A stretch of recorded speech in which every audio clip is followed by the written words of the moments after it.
Daniel had been riding for hours under the hot Arizona sun. The sky stretched endlessly above him, a soft blue mixed with the faint haze of dust rising from the dry land. His horse, a calm brown mare he called Willow, walked slowly, tired like her rider. Daniel wiped the sweat from his forehead and looked ahead, hoping he would find a town, or at least a place where he could rest and buy some water. He had been traveling alone for days, moving from ranch to ranch, trying to earn a few dollars wherever he could. Life as a cowboy was not easy, but Daniel had learned to live with little. He lived quietly, spoke only when needed, and believed in minding his own business. Still, inside him, there was always a wish to do the right thing when the moment came. By late afternoon, he finally spotted a small trading post in the distance. It was nothing more than a few wooden buildings, a stable, and a dusty open area where people gathered. Daniel felt some relief. He hoped to get water, maybe a little food, and continue his journey. As he got closer, he heard voices, loud ones. It seemed like there was some kind of argument taking place. Daniel slowed his horse and carefully rode closer. When he reached the trading post, he saw a small crowd of rough-looking men standing near a wagon. They were laughing, shouting, and making jokes among themselves. But what caught Daniel's eye wasn't the noise, it was the sight of a woman sitting on the ground with her hands tied. She looked tired, dusty, and weak. Her hair was long and braided, her clothes worn from travel and struggle. She was an Apache woman, clearly held against her will. Daniel felt his heart tighten a little. He had heard stories of people being taken from their own lands, sold or traded like they weren't human. Daniel didn't want to get involved in any trouble. He knew how dangerous these men could be, but something about the woman's eyes made him pause. Even though she was tired, her eyes held a quiet strength, as if she was refusing to let her fear show.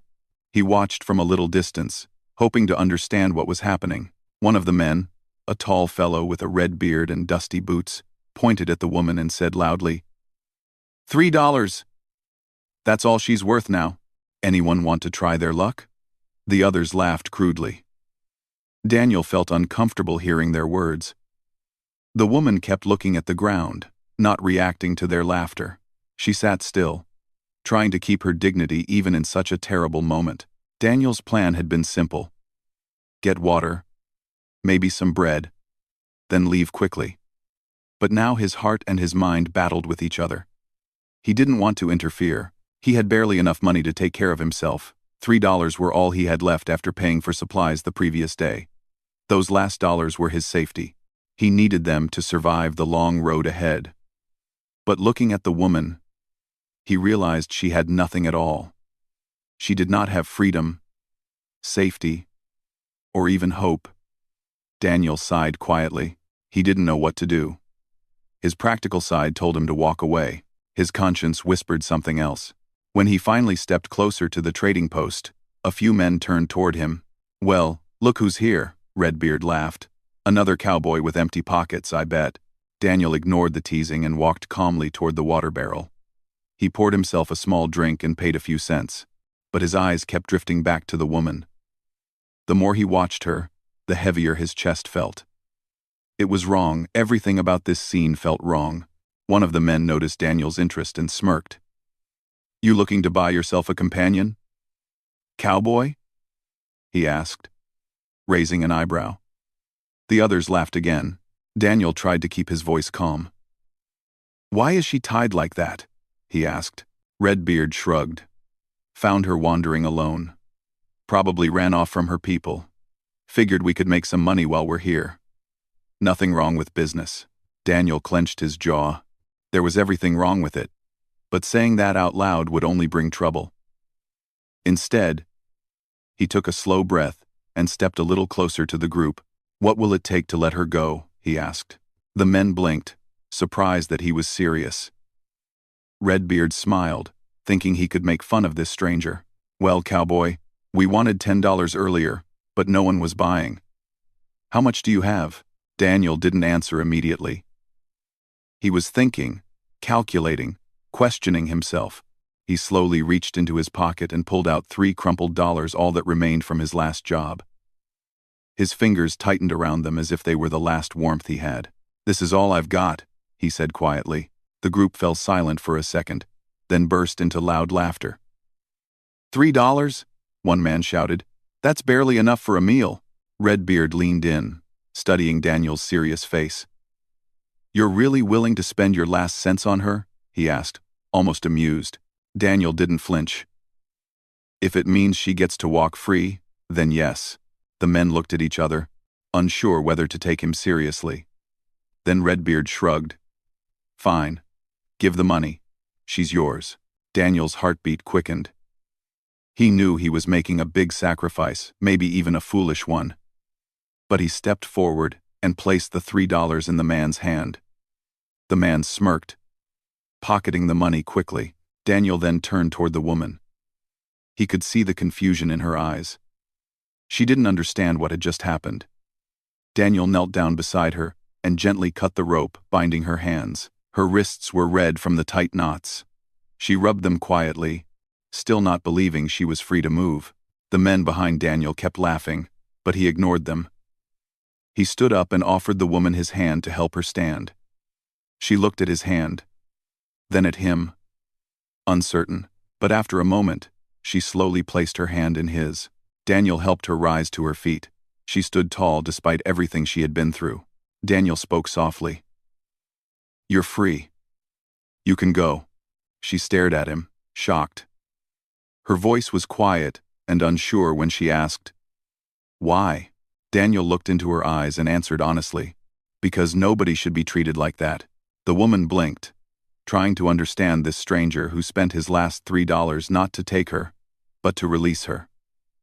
She stepped back, unsure of what to do next. The trading post was in the middle of empty land.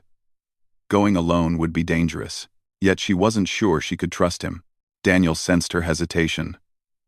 "I won't stop you," he said gently. "You choose your direction. I'll stay right here." He stepped away from her and held Willow's reins, giving her space. For the first time that day, the woman lifted her head higher. She looked around the open land, then back at Daniel. Her breath steadied. She realized he meant no harm. He truly wanted nothing in return. The men eventually grew bored and walked away, still laughing among themselves. The noise faded, leaving Daniel and the woman standing quietly under the warm setting sun. The trading post's wooden sign creaked in the soft wind. Willow snorted softly as if sensing the emotion in the air. Daniel remained calm, waiting for her to decide. He respected her silence. Finally, after long moments, she took a cautious step toward him. Then another. She stood near him, still unsure but no longer afraid. Daniel gave her a small, gentle nod. He couldn't afford to buy food now. He didn't know where he would sleep that night. But deep inside, he knew he had done something right. And sometimes, that was worth more than money. The sun dipped slowly behind the horizon, painting the sky orange. Daniel didn't know it yet, but this simple act, spending his last $3, would change the path of his life forever. Daniel stood quietly beside his horse while the Apache woman looked around the empty land, still unsure what to do. The sun was lowering in the sky, painting everything in warm orange light. The men who had sold her were already walking away, laughing as if the whole thing had been a game. Daniel ignored them. His attention was on the woman, who now stood free but confused, trying to understand what freedom meant after so many frightening days. Her hands, freshly untied, showed red marks where the ropes had dug into her skin. She gently rubbed them as the wind blew softly across the trading post. Daniel didn't speak. He didn't want to pressure her. He wanted her to feel safe, to feel that she truly had a choice now. She studied him carefully, trying to decide if he was trustworthy or just another person pretending to be kind. Daniel slowly took a step back, giving her space. "You can go where you want," he said in a soft, steady voice. "No one will stop you." His words were simple, but to her, they were almost unbelievable. She had been passed around from camp to camp, tied, guarded, and treated like she had no right to choose anything for herself. Now someone was telling her she was free. She didn't know whether to believe it or not. She looked down at her worn shoes, then at the wide stretch of land around them. The desert was vast and lonely. She knew the land well enough to survive a short distance, but she was weak from lack of food and rest. Going alone might be dangerous. She lifted her eyes again and studied the cowboy who had given away his last dollars to release her. Daniel saw the uncertainty in her eyes. He didn't try to move closer. He held Willow's reins calmly and let her take her time. After a long pause, she took a small, cautious step toward him. Then another. She wasn't moving because she trusted him completely, but because she didn't have many choices. And something about Daniel's quiet, honest nature made her feel less afraid. When she finally reached him, she spoke for the first time. Her voice was soft, careful. "Why did you do that?" Daniel looked at her gently. "I couldn't watch them treat you that way," he said. "No one deserves to be tied up and mocked." She breathed in slowly, almost in relief. She had heard many angry voices in the last few days, but Daniel's voice felt calm, almost comforting. She nodded slowly, though she still didn't fully understand him. Daniel pointed toward a small group of rocks a short distance from the trading post. "We can rest there for a while," he said. "You look tired." She didn't argue. Exhaustion pulled at her body. Together, they walked toward the rocks. Daniel helped her sit in the shade, where the air was a little cooler. He took out his water pouch, which wasn't very full, but he handed it to her without hesitation. She looked at it, then at him, unsure if she should take it. When he nodded, she lifted it to her lips and drank carefully, not wanting to waste even a drop. Daniel sat a few steps away, giving her privacy. He didn't ask questions. He didn't push her to speak. He simply waited. After several minutes, she lowered the pouch. "My name is Nayeli," she said quietly. Daniel nodded. "I'm Daniel." There was a gentle silence between them. The sun continued to sink, casting long shadows across the ground. Daniel knew they needed a plan. He had no food left, almost no water, and not a single dollar, but Nayeli had even less. Whatever happened next, he couldn't leave her alone in the desert. "We should move before it gets dark," Daniel finally said. "It'll be cooler soon. We can travel a little and find a safe place to stop for the night." Nayeli hesitated.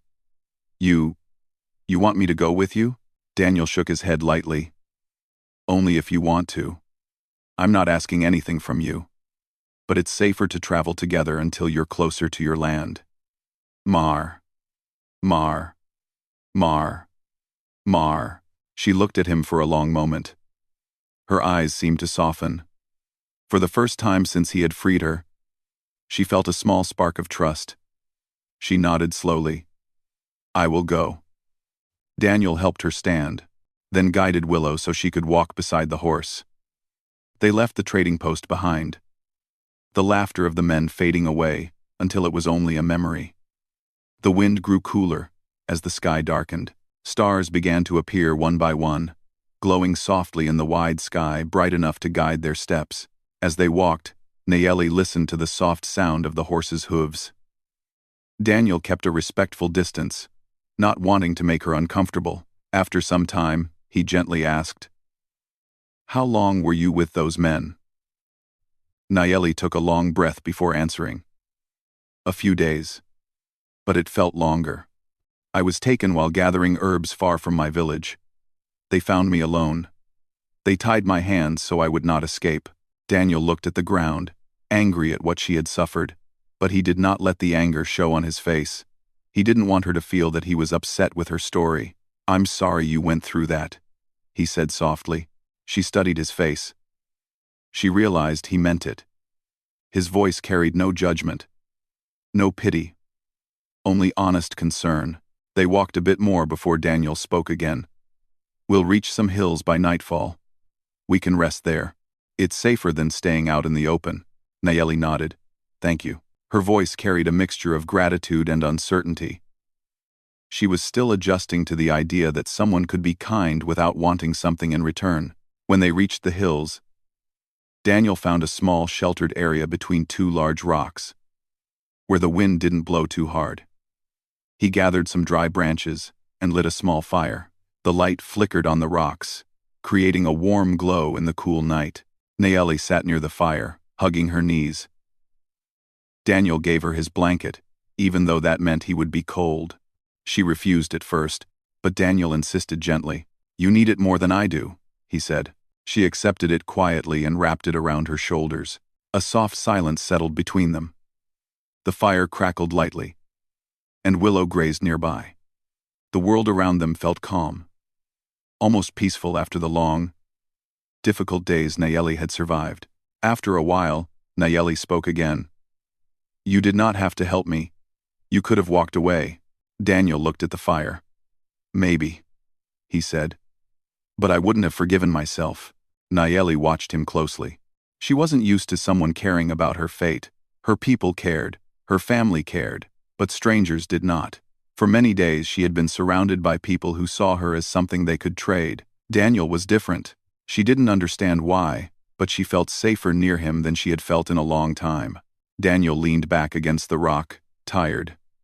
"Get some rest," he said. "We have a long walk tomorrow." Nayeli didn't respond immediately. She looked at the stars above them, remembering her family, her home, her people waiting somewhere far from here. The memories made her chest tighten, but being free, even scared and unsure, felt better than being tied and helpless. She closed her eyes. For the first time in many days, she felt she could sleep without fear. Daniel stayed awake a little longer, making sure the fire didn't go out and listening to the sounds of the night. He wanted to protect her, even if she didn't completely trust him yet. When Nayeli finally slept, Daniel whispered softly, "You're safe now." His voice was gentle, almost like a promise. The night deepened, the fire glowed softly, and two strangers brought together by chance began a journey that neither of them could have imagined. The night passed quietly. The fire burned low, glowing softly under the stars. Daniel woke before sunrise, as he always did. The sky was still dim, the air cool, and a soft haze floated near the ground. He looked at Nayeli, who was still asleep, wrapped in the blanket he had given her. For the first time since he had found her, she looked peaceful. Daniel felt relieved. She had been through so much, and even a few hours of calm sleep felt like a victory. He stood up carefully so he wouldn't wake her. Willow, his horse, lifted her head and snorted softly, as if greeting him. Daniel gently stroked her neck. "Good morning, girl," he whispered. He checked his supplies. He had almost nothing, just a bit of water, his knife, and his hat. But he didn't regret giving away the last of his money. Every time he thought about the way those men treated Nayeli, he knew he had made the right choice. After a few minutes, he turned back and saw Nayeli stirring. She slowly opened her eyes, blinking up at the brightening sky. For a moment, she looked confused, unsure of where she was. Then she saw Daniel by the fire and remembered. She sat up quietly, pulling the blanket closer around her shoulders. "Good morning," Daniel said with a gentle nod. Nayeli nodded back, still waking up. There was a calmness between them now. The fear in her eyes had softened, replaced by quiet curiosity. She had spent the night beside someone she barely knew, yet she had felt safer than she had in days. Daniel handed her the water pouch. "Take a sip," he said. "We'll find a stream today. We just have to keep moving." She drank slowly, careful not to finish all of it. Then she handed it back with a small, "Thank you." Her voice was still soft, but her eyes showed more strength than the day before. Daniel kicked some dirt over the fire to put it out, then packed the few things they carried. Willow stood patiently as he tightened her saddle. Nayeli watched him work, noticing how calmly he moved, how he never rushed. He acted like a man used to hard roads and long days, but also a man who thought before making a choice. When they were ready, Daniel looked at her. "We'll follow the hills," he said. "Your people live somewhere east from here, right?" Nayeli nodded. "Yes. Maybe 2 or 3 days walk. Daniel smiled softly. Then that's where we'll go. They started walking side by side, with Willow trailing behind on a loose rope. The morning sun warmed the land. Birds flew overhead, calling out to each other. The path ahead was long but open. For a while, they walked in silence. The quiet wasn't uncomfortable. It felt natural, two travelers moving at their own pace. But eventually, Daniel spoke. You said your name is Nayeli. It's a beautiful name. Nayeli blinked, a little surprised. It means I love you, in my language, she explained shyly. Daniel smiled. It suits you. She wasn't used to compliments, especially from strangers, and she looked away, her cheeks warming. Still, she felt a small flutter of comfort. After some time, Nayeli asked softly, Why were you traveling alone? Daniel shrugged lightly. I've always been on my own. I work at ranches when I find them. When the work ends, I move on. I never stay in one place too long. Why? She asked, genuinely curious. Daniel thought for a moment. I guess I never found a place that felt like home. Nayeli nodded slowly. She understood. Sometimes, home wasn't a place, it was the people around you. And she had lost those people for days. Now, walking beside Daniel, she felt like she was slowly finding her way back to her life. The sun climbed higher, and the heat grew stronger. Daniel kept checking the land for signs of water. Nayeli walked quietly, scanning the ground with the eyes of someone who knew nature well. After a while, her expression changed. She pointed toward a cluster of bushes. See the plants there? She said. They only grow near water. Daniel followed her and, sure enough, they soon heard the faint sound of trickling. A small stream cut through the rocks, hidden from the main trail. Daniel smiled with relief. Good eye, he said. Nayeli knelt down and cupped her hands in the cool water. She drank, then rinsed her face. Daniel filled the water pouch and let Willow drink. The sound of water, the soft shade, and the presence of life made everything feel easier. They sat by the stream for a short rest.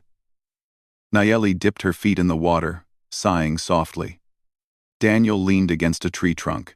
After a few moments of silence, Nayeli began to speak just a little at first. My family, they must be worried. My mother will cry. My father will blame himself. My brother will search everywhere for me. Daniel listened without interrupting. I was gathering herbs near our land, she continued. I wasn't careful. I thought I had more time. Then I heard horses. They took me quickly. I tried to run. But, her voice trembled slightly. But she didn't cry. She simply paused to breathe. Daniel spoke gently. You survived. That shows your strength. She looked at him, surprised by the respect in his tone. Many people judged her people without knowing anything about them. But Daniel didn't. He listened with an open heart. After they rested, they continued walking. The land slowly changed, more trees appeared. More green patches among the dry earth. The sky stayed bright. But the path grew cooler as the day moved forward. Daniel and Nayeli talked more as they walked. Nayeli asked about his childhood. Daniel shared a few simple memories, nothing dramatic. Just small pieces of a lonely life on different ranches. He spoke with honesty, not trying to make himself sound brave or important. Nayeli listened closely. She realized that Daniel's kindness came from his own silent battles. He knew what loneliness felt like. He knew what it meant to rely only on yourself, and perhaps that was why he had felt the need to help her. He didn't want anyone else to suffer alone. As the afternoon turned into evening, they reached a small clearing surrounded by tall grass. Daniel decided it was a safe place to rest. He set down his bag and began looking for firewood. Nayeli helped, gathering sticks and arranging them neatly. The air grew cooler. The sky shifted to soft shades of pink and purple. When the fire started, its warm glow lit their faces. Nayeli sat near the flames and folded her hands in her lap. Today, I felt hope again, she said quietly. Daniel looked at her. not expecting such a personal confession. "I'm glad," he said. She turned to him. "You didn't just save me from those men. You helped me remember who I am. You treated me with respect. And that is something I thought I had lost." Daniel felt a soft ache in his chest. He didn't know what to say. He hadn't done anything for praise. He had acted because it felt right. "You're strong, Nayeli," he said. "You never lost who you are. You were just waiting for a moment of safety." She held his gaze for a few seconds. The firelight flickered, making her eyes shine gently. For the first time, a small smile appeared on her lips. Soft, fragile, but real. Daniel felt a warmth inside him that had nothing to do with the fire. They ate what little they had, some dried berries Nayeli found earlier, a few small roots, and cool water from the stream. It wasn't much, but it was enough. When night settled fully, Daniel made sure the fire stayed strong. Nayeli lay down a short distance away, wrapped in the blanket again. She looked at the stars above her, glowing like scattered sparks. Before closing her eyes, she whispered, "Thank you, Daniel, for everything." Daniel looked up at the sky, too. The stars felt closer, brighter. He didn't know what the next days would bring. He didn't know where he would go once Nayeli reached her people. But he knew one thing. Helping her had changed something inside him. He felt purpose again, something he hadn't felt in a long time. As Nayeli fell asleep, Daniel whispered softly, "Rest well. You're almost home." The night wrapped around them like a calm blanket, and their journey continued not just across the land, but also into a growing trust between two souls who had found each other at the right moment. Morning arrived quietly, with a gentle breeze moving through the tall grass. Daniel was already awake, sitting near the fading fire, adding a few sticks so the warmth would last a little longer. The soft light of dawn spread slowly across the land, painting everything in shades of gold. He looked over at Nayeli, who was still asleep, curled under the blanket. She looked stronger today, still tired, but no longer carrying the heavy fear that had followed her before. When she finally opened her eyes, she saw Daniel sitting nearby. For the first time since they had met, she felt she was waking up to safety, not danger. She sat up slowly, stretching her arms and brushing her hair away from her face. Daniel smiled gently. "Good morning." Nayeli returned a quiet smile, something that had started becoming easier for her. "Good morning," she said softly. Daniel handed her the water pouch so she could drink. After she did, she looked out over the land. The hills in the distance rose high and familiar. She recognized this area. Her people lived somewhere beyond those hills, not too far away now. "My home is close," she said, pointing toward the eastern side. "Maybe half a day's walk." Daniel nodded. "Then we'll reach it today." Nayeli felt a mix of emotions, relief, hope, and a small sadness she didn't expect. For days, Daniel had been her only protection, the one person she could rely on. Soon, her journey with him would end. She didn't know how to feel about that. They packed their things and started walking. The path ahead was clearer today, with more trees and small plants growing along the way. Birds sang from the branches, and the sky shone bright and calm. The world felt alive again. As they walked, Nayeli opened up more, as if she wanted Daniel to understand a part of her life before they parted ways. "When I was little," she began, "my father taught me how to read the land. He said nature always speaks to those who listen." Daniel nodded. "You read it better than I do. You found the stream yesterday before I even realized it was close." Nayeli gave a small smile. "My mother taught me about healing, herbs, roots, plants.